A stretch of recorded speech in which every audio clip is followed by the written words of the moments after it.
ठीक है, तो आज से हम संस्कृत का क्लास शुरू कर रहे हैं। इसमें संस्कृत में आपको बहुत सारे टॉपिक है और आपका जो यूनिवर्सिटी है उसके अकॉर्डिंग कि कैसे पेपर लिखना है। कुछ में संस्कृत में ही अब केवल आ रहा है कि संस्कृत से संस्कृत में ही लिखना है आंसर। कुछ यूनिवर्सिटी में संस्कृत से इंग्लिश में, इंग्लिश से संस्कृत में ऐसा लिख सकते हैं। कुछ में हिंदी में भी कुछ स्टोरी जैसे पंचतंत्र का 5 स्टोरी रहता है तो हिंदी में भी लिख सकते हैं।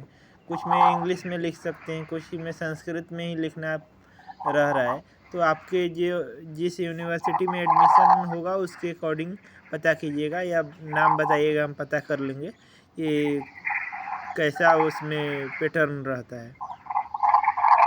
मेरा तो यूपी में हुआ है सर, एपेक्स में। हाँ, हम पता कर लेंगे कि कैसा वहाँ के पैटर्न है। वैसे आपका हिंदी में लिख सकते हैं शायद उधर। महायोगी गुरु गोरखनाथ। संस्कृत और हिंदी और इंग्लिश जैसा लैंग्वेज चूज कीजिएगा वैसा अवेलेबल होगा। तो अभी डेफिनेशन देखते हैं। परिभाषा पदानी, ये इससे क्वेश्चन आते हैं आपके सिलेबस पॉइंट में मिल जाएगा। तो कल से देखेंगे कि डिटेल सिलेबस के अकॉर्डिंग और अच्छे से सिलेबस के अकॉर्डिंग चलेंगे। अभी आपके सिलेबस में ही एक टॉपिक है परिभाषा पदानी, यानी इसमें डिफिनेशन का वर्णन किया है। जैसे आयुर्वेद क्या है, तो एक छोटा सा डिफिनेशन है, आयुष वेद आयुर्वेद, यानी आयु का यानी लाइफ का जो विज्ञान है, साइंस है, उसको आयुर्वेद बोला गया है। आयुष वेद आयुर्वेद। और भी छोटे छोटे डिफिनेशन है, आयु वेद्यति इति आयुर्वेद। माइक ऑफ कर लीजिए, जब डाउट होगा तो बोलिएगा। आयु वेद्यति इति आयुर्वेद, यानी आयु के बारे में जो नॉलेज प्रोवाइड करता है वही क्या है, आयुर्वेद है। ये दो वर्ड से मिलके बना है, आयुष और वेद।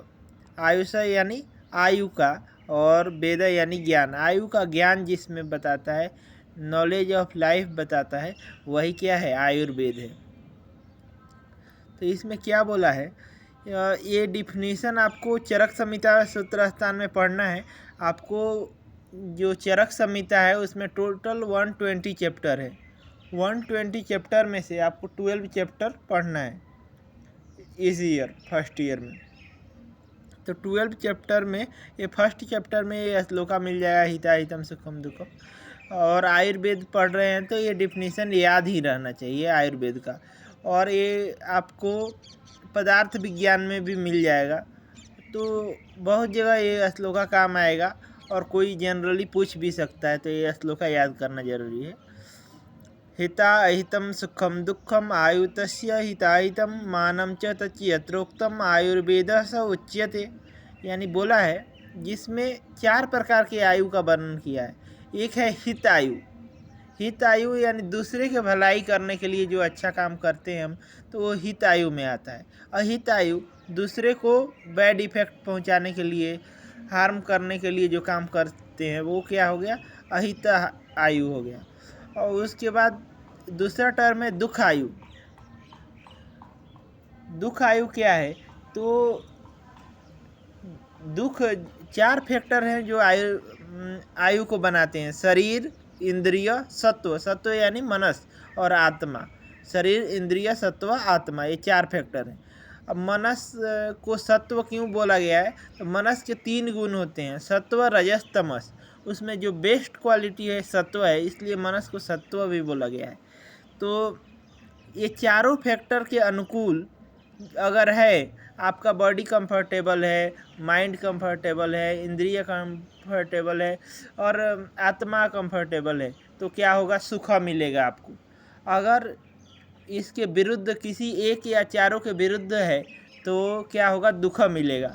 तो इसी को बोलता है कि अनुकूल वेद नियम सुखम, यानी आपके अकॉर्डिंग काम हो रहा है तो सुख है, और प्रतिकूल वेद नियम दुखम, और आपके अपोजिट काम हो रहा है तो दुख है,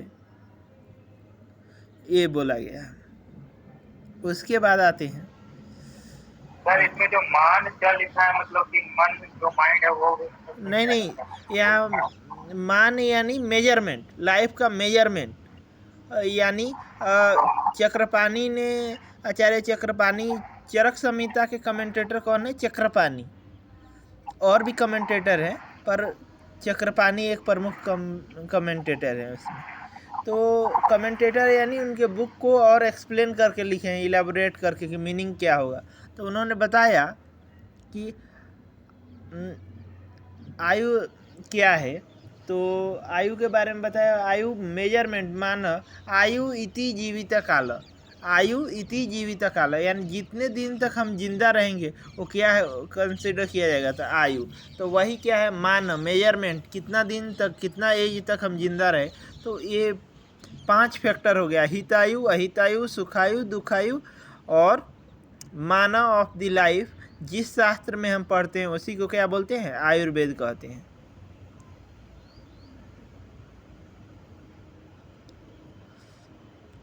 यहाँ तक समझ में आ गया? हाँ सर। उसके बाद आते हैं पंच महाभूत। तो एक छोटा सा श्लोक है। सर एक डाउट है। हाँ, कि जैसे ये सब जो ये सब क्या हुआ है जो हमारे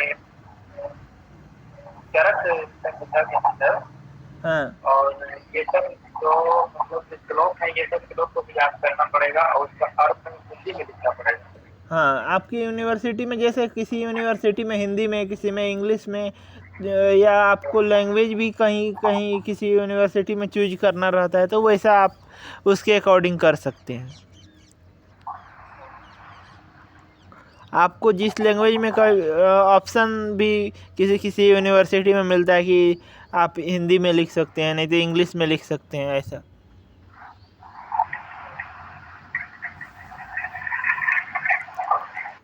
तो रेफरेंस जो चरक संहिता और सु लिखा है सूत्र स्थान 1 लिखा है वो फर्स्ट चैप्टर और 41 श्लोका। तो ये रेफरेंस पढ़ने का तरीका है। चरक संहिता सु यानी सूत्र स्थान first chapter 41 shloka, 41 number shloka है। तो चरक संहिता में टोटल 8 स्थान है, उसको भी याद करने का ट्रिक है, वो बताएंगे। सूत्र स्थान, निदान स्थान, विमान स्थान, शरीर स्थान, उसके बाद इंद्रिय स्थान, उसके बाद आता है आपका कल्प स्थान, सिद्धि स्थान, उसके बाद चिकित्सा स्थान। ये 8 स्थान है, इनका सीक्वेंस भी है, सीक्वेंस में भी याद कर सकते हैं। तो उसके लिए ट्रिक है, सुन बे सारे इंद्रियों को चिकित्सा सिखाएं, ऐसा, या चिकित्सा को सिखाएं, सीक्वेंस में याद करना है। तो ऐसा, सुन बे सारे इंद्रियों को चिकित्सा करना सिखाएं। तो सु से सूत्र स्थान, न से निदान स्थान, बे से विमान स्थान, सारे से शरीर स्थान, इंद्रिय से इंद्रिय स्थान, चिकित्सा से चिकित्सा स्थान, करना से कल्प स्थान, सिखाएं से सिद्धि स्थान। तो ऐसा सीक्वेंस में भी याद कर सकते हैं। उसके बाद आते हैं पंच महाभूत। पंच महाभूत तो में एक लाइन बोला है, सर्व द्रव्यम पांच भौतिकम, यानी जितने भी मटेरियल हैं पंच महाभूत से बने हुए हैं। तो सर्व द्रव्यम पांच भौतिकम। तो बोला है पंच महाभूत कौन कौन से हैं। तो ऊपर से सीक्वेंस से आइएगा, सीक्वेंस से याद किया जाता है इसको। सबसे ऊपर क्या है? आकाश है। आकाश के नीचे आते हैं तो क्या होता है? वायु होता है। वायु के नीचे आते हैं तो क्या? आग जलाते हैं तो ऊपर आता है तो अग्नि। उसके नीचे, अग्नि के नीचे क्या है? जल है। जल के भी नीचे क्या है? पृथ्वी है। जैसे नदी इमेजिन कीजिए तो पहले जल, उसके नीचे पृथ्वी। तो ये सीक्वेंस में आपको याद करना होगा। जितने भी आहार द्रव्य हैं, शरीर है, सब चीज़ क्या चीज़ से बना है? पंच महाभूत से बना हुआ है। इसमें दोष, धातु और मल आते हैं। दोष 3 होते हैं। उसके लिए दोषा के लिए भी एक डिफिनेशन है, वो भी याद कीजिएगा। दुष्यंती इति दोषा, यानी जो दूसरे को दूषित करते हैं वो क्या है? दोष हैं। वात पित्त कफ, ये 3 याद रखिएगा। वात पित्त कफ त्रिदोष ये है। उसके बाद धातु सप्त धातु होता है, जिसको दूष्या भी बोला गया है। दोष के द्वारा जो दूषित होते हैं वो क्या हो गया, दूष्या हो गया। तो दूष्या में कौन कौन आते हैं, रस, रक्त, मांस, मेद, अस्थि, मज्जा, शुक्र। तो ये सब जो बताए हैं ये नोट कीजिएगा। पंच महाभूत याद करके आना है, त्रिदोष वात पित्त कफ ये याद करके आना है, धातु 7, रस, रक्त, मांस, मेद, अस्थि, मज्जा, शुक्र। और त्रिमला भी होता है, मल भी 3 होते हैं, मूत्र यूरिन, पुरीसा फीकल मैटर, और स्वेद स्वेटिंग जो होता है स्वेट। तो मल ये सब भी किससे बने होते हैं, पंच महाभूत से। यहाँ तक क्लियर है। हाँ सर, ये जो आप बोल रहे हैं कि वात पित्त कफ और मत, ये तो कितना है सबको मतलब कि याद करना है, सबसे टाइम नहीं है ना। हाँ आराम से, मतलब अभी शुरू हुआ है तो अभी उतना हड़बड़ी में जितना आपसे होता है उतना करते जाइए थोड़ा थोड़ा। वात पित्त कफ ये 3 दोष हो गए, सप्त धातु रस, रक्त, मांस, मेद, अस्थि, मज्जा, शुक्र। और त्रिमला मूत्र पुरीसा और स्वेद। उसके बाद त्रिगुणा बताए थे, मन के 3 गुण बताए थे, सत्व, रजस और तमस। और मन का एक सिनोनिम सत्व बताए थे, क्योंकि बेस्ट क्वालिटी वही है। तो सत्व 3 गुण प्रकृति में रहते हैं। इन तीनों गुणों की साम्य अवस्था का नाम ही प्रकृति है। प्रकृति यानी साम्य अवस्था, इक्विलिब्रियम स्टेज। यह संपूर्ण सृष्टि त्रिगुणमय होने से प्रत्येक वस्तु में इनके पृथक पृथक भाव भी अभिव्यक्ति रहती है। यानी किसी में सत्व ज़्यादा रहेगा, किसी में तमः ज़्यादा रहेगा। तमः यानी आलस, और रजस यानी कुछ क्रिएट करने का, जो क्रिएटिव रहता है या गुस्सा वाला रहता है वो कुछ क्रिएट करता है या कुछ डिस्ट्रॉय करता है, ये रजस वाला। और सत्व वाला शांत रहता है, क्रिएट कर सकता है पर शांत रहता है। पर रजस अगर सत्व के साथ मिलेगा तो अच्छा क्वालिटी क्रिएट होता है, रजस और तमस के साथ मिलेगा तो दूसरा डिस्ट्रक्टिव क्वालिटी क्रिएट करेगा। सृष्टि उत्पत्ति कर्म में इसको देखेंगे। सृष्टि उत्पत्ति कर्म ये 25 नंबर में आते हैं, सांख्य दर्शन पढ़ेंगे तो उसमें भी आएगा। 25 नंबर होते हैं। कैसे, अव्यक्त, जैसे ब्लैक होल थियरी पढ़े हैं वैसे ही क्या होता है, अव्यक्त। अव्यक्त यानी जो अनमैनिफेस्टेड चीज़ है, ब्लैक होल जैसे मानिए। अव्यक्त से महत, महत यानी महान, महत महान यानी बुद्धि। वहाँ पे महत, महान, बुद्धि ये तीनों सिनोनिम। बुद्धि से क्या उत्पन्न होगा, अहंकार उत्पन्न होगा। अव्यक्त से महत, महत से अहंकार। अहंकार 3 टाइप का, सात्विक, राजसिक और तामसिक। सात्विक और राजसिक मिलेगा तो 11 इंद्रिय होता है, 11 इंद्रिय होता है, वो बनाएगा। और राजसिक और तामसिक मिलेगा तो पंच तन्मात्रा। पंच तन्मात्रा कौन कौन है, शब्द, स्पर्श, रूप, रस, गंध। ये सब टर्म अभी उतना टेंशन मत लीजिए, ये सब याद हो जाएगा, धीरे धीरे सुनते सुनते आपको याद हो जाएगा। शब्द से क्या उत्पन्न होगा, शब्द यानी करना में रहता है, अधिष्ठान है उसका, करना में रहता है तो शब्द का अधिष्ठान है वो। तो आकाश महाभूत उत्पन्न होगा शब्द से। रस से जल उत्पन्न होगा। शब्द, स्पर्श, स्पर्श से वायु, वायु क्या करता है, टच करता है हम लोग को, तो स्पर्श। और अग्नि से रूप, अग्नि यानी लाइट नहीं रहे तो कुछ दिखाई नहीं देगा, तो अग्नि से क्या होगा, रूप। शब्द, स्पर्श, रूप।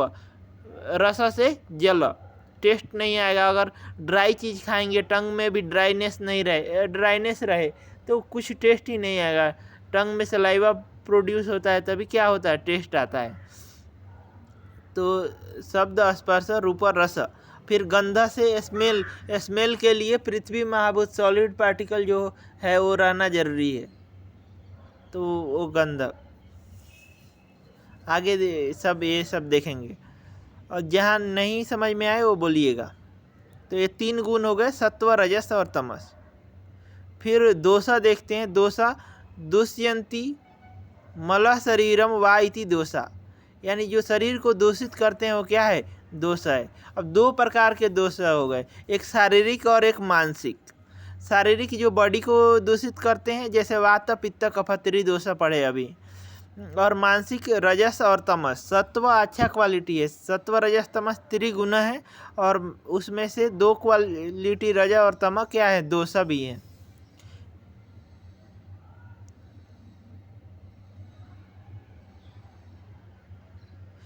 जो दुष्या को दूषित करता है, दुष्या कौन है, सप्त धातु, रस रक्त मांस मेद अस्थि मज्जा शुक्र। उसके बाद आते हैं मला। मला क्या है, मला यानी एक्सक्रीटरी प्रोडक्ट्स जो हैं उनको मला बोलेंगे। मूत्र सकृत, सकृत को पुरीसा भी बोलते हैं, वीटा भी बोलते हैं, तो सकृत यानी फीकल मैटर। और स्वेद, स्वेद यानी स्वेट पसीना। तो त्रिमला हो गए, मूत्र पुरीसा और स्वेद आदियो अपीच। मूला सकृत मूत्र, यहाँ मूला नहीं रहेगा, मूत्र कर लीजिए। मूत्र सकृत और स्वेद आदि को मल कहते हैं। मलिनीकरणात् मला, जो गंदा करता है, मलिन करता है, उसे मल कहा गया। मूत्र सकृत स्वेद आदि से कर्ण चक्षु तथा नासिका के मल को लिया गया है। इन कर्ण से जो ईयर वैक्स निकलता है, चक्षु से निकलता है, नासिका से जो सिक्रीशन आता है, ये सबको भी मल बोला गया है।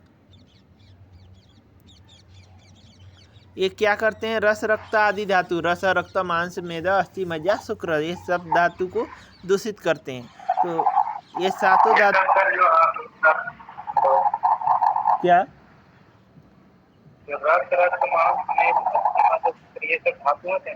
हाँ धातु है।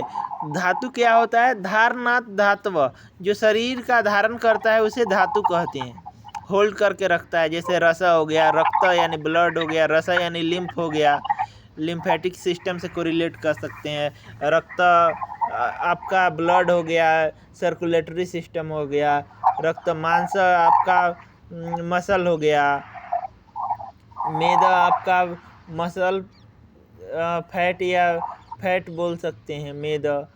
Adipose tissue, best correlation adipose tissue से मैदा का कर सकते हैं। फिर अस्थि यानी बोन हो गया, मज्जा यानी बोन मैरो जो बोन के अंदर रहता है, फिर शुक्र यानी सीमेन हो गया।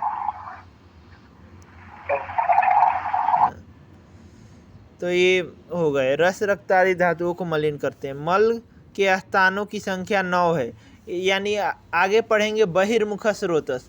बहिर्मुख स्रोतस यानी जो बाहर की तरफ हैं, तो कितने छेद हैं बॉडी में वो पूरा काउंट किया है। तो 9 कौन कौन, 2 कान के छेद, 2 नाक के छेद, और 1 माउथ, 2 आँख, कितने हो गए, 7 हो गए। और 1 मूत्र मार्ग, 1 पुरुष मार्ग, एनस और यूरेथ्रा, 9 हो गए। तो 9 बहिर्मुख स्रोतस होते हैं। फीमेल में 3 एक्स्ट्रा माना है, 1 वेजाइनल रूट और 2 स्तन, तो 12 हो गया फीमेल में।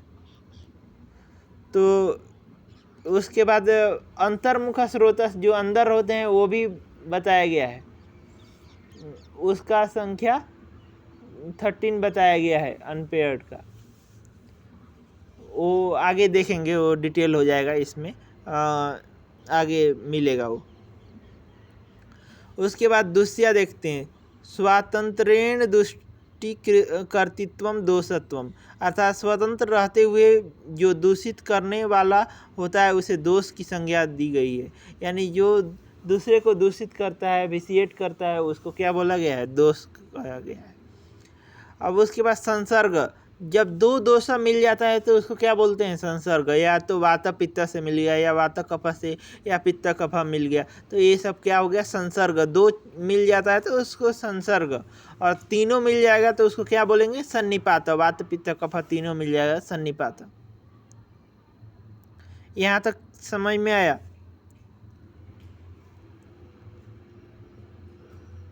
संसर्ग का मतलब हो गया जैसे कि बात या बीच मिल जाए, या बीच या सब दोनों एक हाँ, करते हैं। 2 दोष मिल जाएंगे तो उसको संसर्ग, और तीनों मिल जाएंगे तो सन्निपात।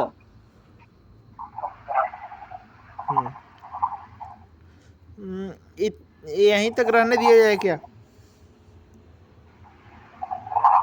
तो ये पीडीएफ जो आप भेजे हैं, हाँ इस पीडीएफ को फिर मतलब 1-2 बार मतलब पढ़ लेना है ना? हाँ, इतना पढ़ के आइएगा, और मन करे तो पूरा पढ़ लीजिएगा, उसके बाद हम आगे समझा देंगे। ऐसा इसमें कुछ है नहीं, इजी। आप लोग का 1.5 साल का टाइम है, पर हम कोशिश किया जाएगा कि 4 मंथ में आपका सिलेबस कंप्लीट हो जाए, उसके बाद फिर रिवीजन क्लास पूरा चलेगा। और क्या? सारे सब्जेक्ट का ना? हाँ हाँ सारे सब्जेक्ट का ना? हाँ, 4 मंथ में सारे सब्जेक्ट का। तो और भी बच्चे आएंगे ना? हाँ हाँ, और भी ज्वाइन होंगे। अभी एडमिशन नहीं हुआ है ना बहुत का। हाँ हाँ, एडमिशन वही। हमारे कॉलेज में हाँ 100 सीटें थी, तो उनमें से 25 लिए, तो उसमें से 21 का एडमिशन हुआ फर्स्ट राउंड। हाँ, तो वही मतलब ऐसे बच्चे बहुत कांटेक्ट किए हैं कि एडमिशन लेना है, पर अभी उन लोग का कॉलेज में एडमिशन होने के बाद ही वो ज्वाइन करेंगे। तो ये सब जो आप पीडीएफ मतलब इसको नोट भी करना है क्या कॉपी में? नोट मतलब आपको नोट्स बनाना होगा तो बनाइए। कॉलेज में शायद बनवाया जाएगा, अगर कॉलेज में क्लासेज होंगी तो बनवाया जाएगा। ऐसे अपने पढ़ने के लिए बना सकते हैं, कोई इसमें प्रॉब्लम नहीं है। और कल किसी का क्लास होगा क्या? कल मान लीजिए कि अभी कोई नहीं है, तो जैसा बोलिएगा आपके अकॉर्डिंग रहेगा। जब सब बच्चे आ जाएंगे तो उसके बाद शेड्यूल्ड कर दिया जाएगा कि इस दिन ये सब्जेक्ट होगा। हाँ तो सर स्क्रीन करवाने से सर थोड़ा बेसिक कुछ थोड़ा प्रॉब्लम है। हाँ हाँ, संस्कृत ये आयुर्वेद का पूरा बेसिक है, यानी ये 0 लेवल मतलब समझिए। ये सब समझ गए तो इजी से आयुर्वेद समझ में आएगा। नहीं तो जैसे कि संस्कृत जैसे कि बहुत तो छूट गया है ना, हाँ तो उसको थोड़ा बेसिक लेवल को क्लियर करवा दे तो सही रहता है। हाँ, सब करा दिया जाएगा। उसका मतलब जो भी आपका सिलेबस है और जो एक्स्ट्रा नॉलेज चाहिए सब प्रोवाइड करा दिया जाएगा, कोई इसमें प्रॉब्लम नहीं है।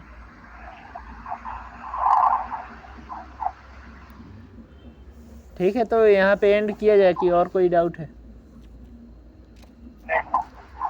हाँ, कोई डाउट होगा तो व्हाट्सएप के थ्रू या कॉल कल डे में, अगर ऐसा संडे को कॉल कर सकते हैं, और नहीं तो टाइम बोलिएगा तो ऐसा कॉल कर सकते हैं। क्लासेज रहती हैं रेगुलर, तो इसलिए कॉल थोड़ा पॉसिबल नहीं हो पाता है। ठीक है, तो एंड करते हैं।